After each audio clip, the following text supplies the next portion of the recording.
Two former guests of a condo at the Sands Resort in Hampton are taking legal action. Their lawyer says they were diagnosed with Legionnaire's disease just days after their stay.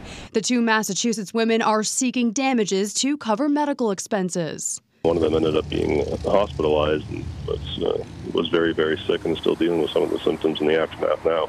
Claims are being brought against a number of parties, including the management company and trustees. According to the lawsuit, the women stayed at the Sands in early August, which is within the window of time state health officials found an outbreak of 15 patients diagnosed with a potentially dangerous pneumonia in the area of Ashworth Avenue.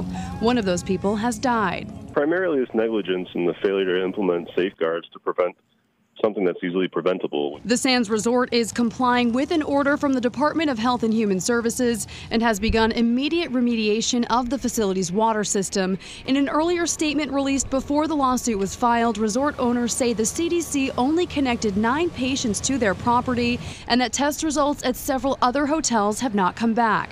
The Sands and the Harris Sea Ranch shut down their hot tubs after the CDC found the bacteria. Officials say they were not registered with the state as required.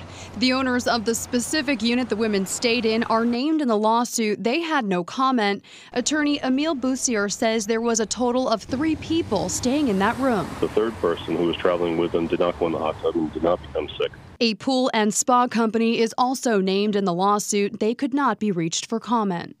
We reached out to the owners of the resort. They had no comment today, but indicated they do plan to release a statement on Monday. Reporting in Hampton, Siobhan Lopez, WMUR News 9.